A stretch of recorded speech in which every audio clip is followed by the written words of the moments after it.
So sugar, when you have it at that pharmacologic dose, is a poison.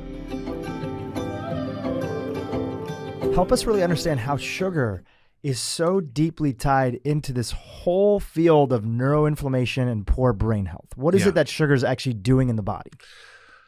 Okay, you got a couple hours? I just spent my life studying this, and I'm going to try to synthesize it. But sugar is not necessarily bad. If you have a cookie or if you have a little bit of this or that once in a while, it's not going to kill you.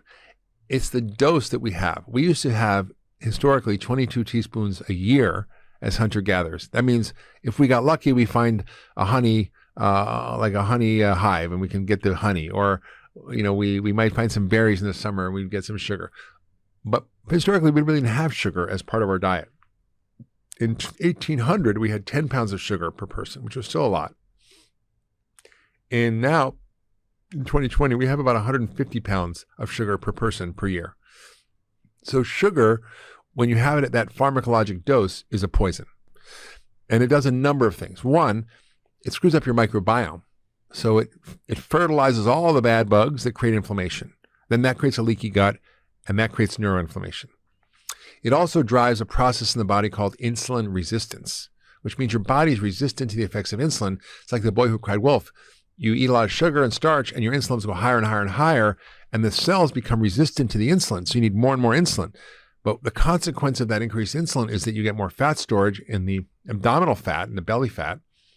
And those fat cells are not just there holding up your pants. They're very special kind of fat cells. They're not like the fat in your butt or in your thighs or whatever. They're highly active organs. They produce hormones. They produce cytokines. You've heard of the cytokine storm from COVID. They produce all kinds of inflammatory molecules like IL-6, IL-1, and tumor necrosis factor alpha. These are very powerful inflammatory molecules that are coming from your fat cells. So that drives systemic inflammation throughout the body, and you get neuroinflammation. Third, we now know that in Alzheimer's disease that there's a huge problem with glucose metabolism, and it's insulin resistance of the brain for many patients.